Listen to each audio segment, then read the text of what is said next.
is Nauman. I'm in Brad Bernstein's group at the Broad, and I'm excited to tell you today about some of our efforts to use representation learning to make cross-cell type regulatory predictions.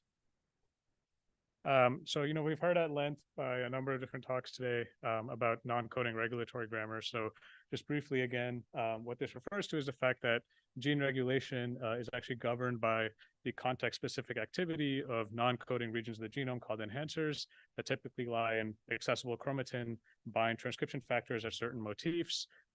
And this actual sequence specificity actually governs the activity of these non-coding regulatory elements.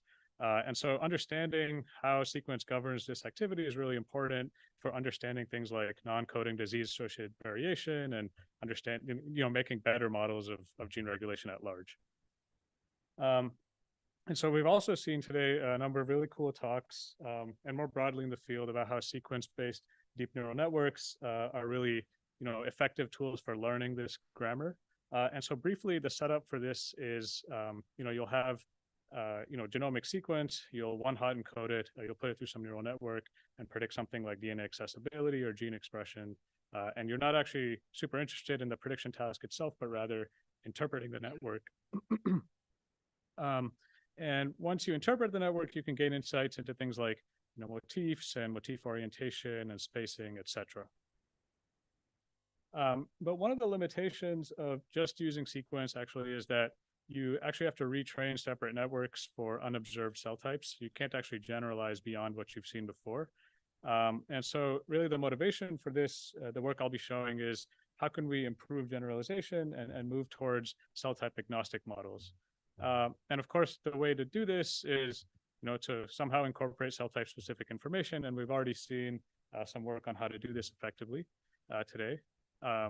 We wanted to do this in a way that make sure that the cell type specific information is readily accessible and also preserves interpretability, since sequence-based models are relatively more interpretable than models where you're incorporating many different modalities. And so what we introduce here is a model called GenFormer. So this is a multimodal transformer that basically integrates sequence and attack-seq, and it incorporates the typical pre-training and fine-tuning paradigm that's become so common in language models at large. And so in the pre-training stage, what we do is we basically input to this transformer network genomic sequence as well as masked attack profile. And we task the network with predicting the masked accessibility signal. Once you've learned these representations over a sufficiently large corpus of attack-seq data, you can actually fine-tune it for downstream regulatory predictions, for example, gene expression prediction. And what I'll show is that masking actually improves the integration of the two input modalities and actually preserves interpretability. So you can now predict variant effects on both your input attack profile as well as your downstream target like gene expression. In terms of specific network architecture, so we're integrating a pretty large genomic bin, so about half a megabase of genomic sequence and the accompanying attack profile.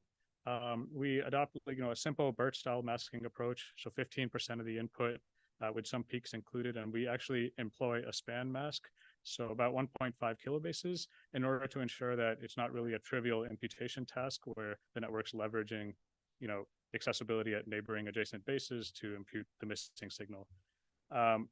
These two modalities are processed by separate convolutional layers, which also have a max pooling layer to reduce the dimension before they're concatenated and entered into a number of performer attention layers. So performer attention is basically similar to transformer vanilla attention, but uses a random feature projection to decompose the attention matrix calculation and lets you reconstruct an approximation of the matrix in linear time rather than quadratic, and significantly reduces the compute burden of training this type of model.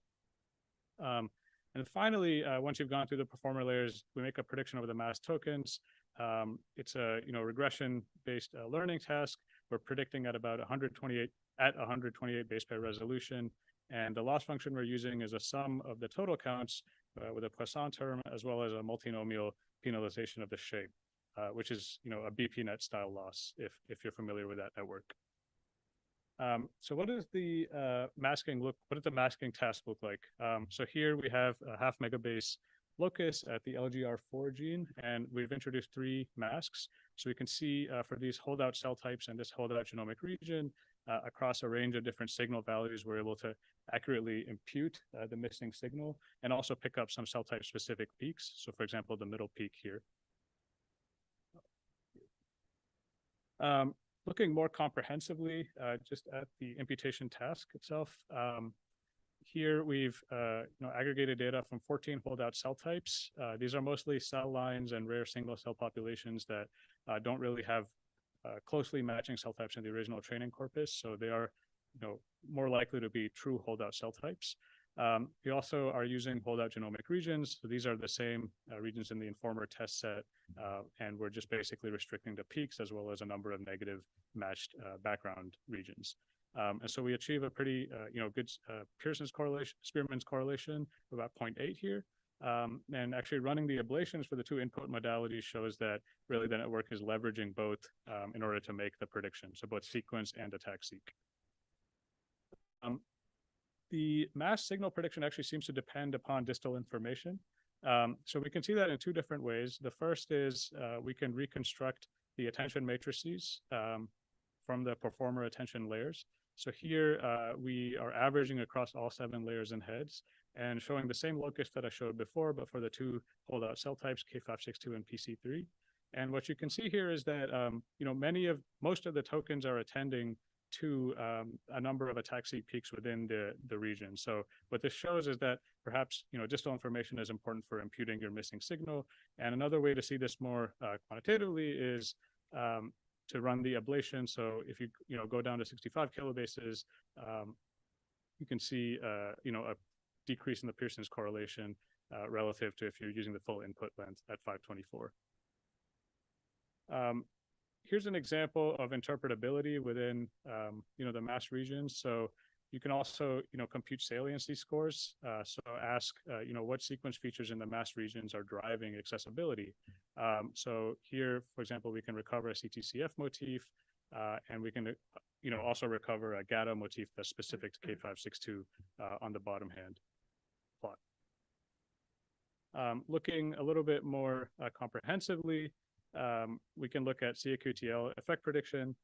So these are single nucleotide variants that are impacting chromatin accessibility, experimentally measured. So here on the left-hand side, we can see a DSQTL prediction with GenFormer. Precision recall, average precision here is much better than a simple SVM-based baseline GKM SVM, and that's in turn significantly better than the actual positivity rate of about 0.02. Now we can also predict the effect sizes. So we're doing this in a sort of cell type agnostic manner. That's an important thing to emphasize. But across both LCL and bulk liver tissue, we're able to predict the effect sizes pretty well, achieving Spearman correlations of about 0.77 and 0.73 on the right-hand side. And finally, for the gene expression prediction task, what we're doing is taking the pre-trained network and replacing basically output head with an uninitialized new head, retraining that at a higher learning rate than the rest of the network. And we're doing this over a number of cell types in ENCODE that have paired attack and rampage-seq datasets. So rampage is an assay similar to cage-seq that measures 5' biased transcriptional output, evaluated on a number of held-out cell types and genes. So here's an example of the profile predictions. So, here we're actually accurately predicting the expression of ARMCX2 in lung relative to thoracic aorta, and aggregating over TSSs, we can achieve a pretty good Spearman's correlation again of around 0.82. Looking more comprehensively, there's 2 sorts of tasks you might be interested in for gene expression prediction.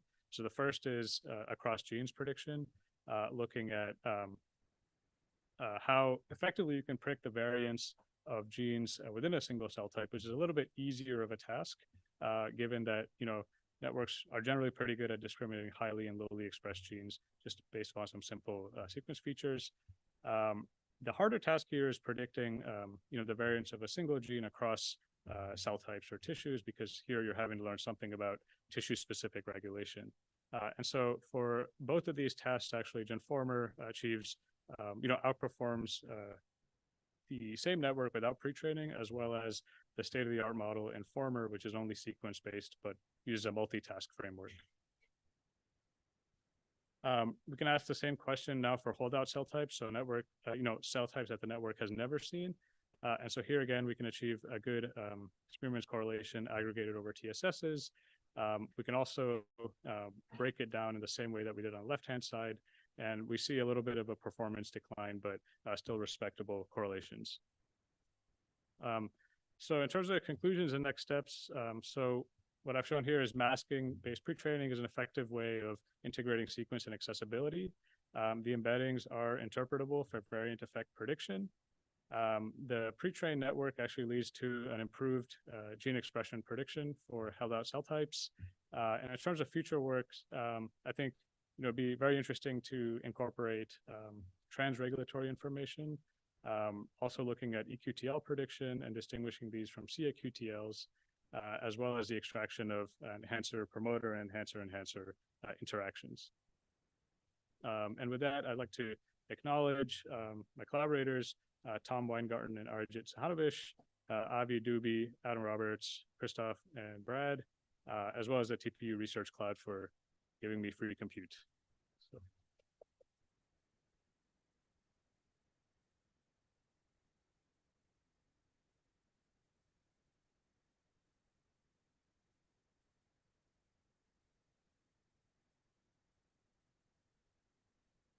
Hi, really like the model. I'm curious, within your ablation studies, are the actual Spearman metrics you're reporting before or after your kind of multinomial adjustment? In the sense of how is the scale is that potentially leaking into your Spearman or your Pearson estimates? Like if you're giving it a tax-seq only, you're telling it the scale already. If you have any thoughts on that.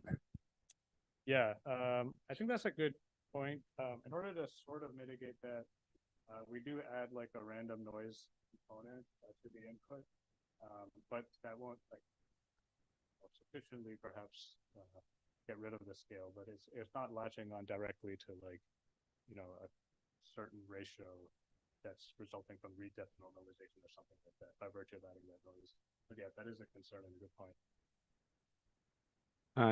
So my question was going to be, and you kind of alluded to actually with the trans regulation point. So when you're generalizing to other unseen cell types, I guess the hope is that the model gets to see, oh, this chromatin region, which had these transcription factor motifs, is open. And so those transcription factors must be active.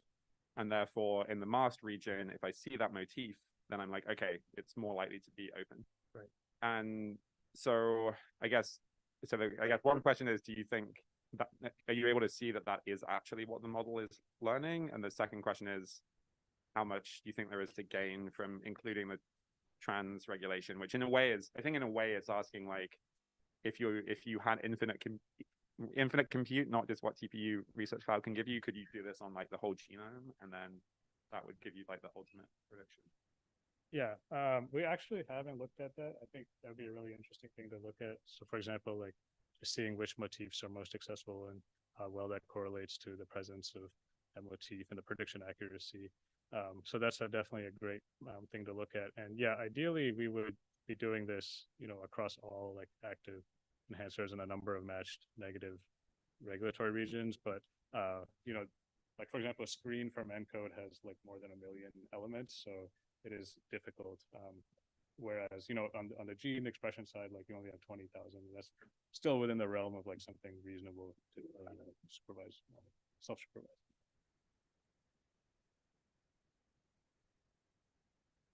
Great talk.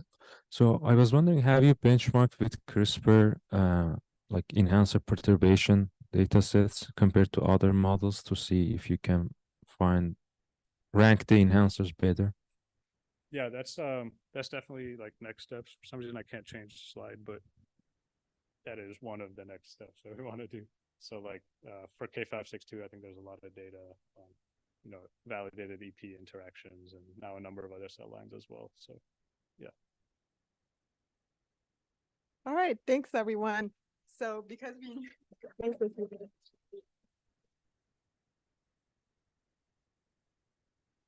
So because we knew we're gonna run over time, we created this fake session called poster highlights, which doesn't actually exist. But what we're gonna do is walk over to the other building, which is you just get out of this building, turn left and cross the street. There's the Allen Center.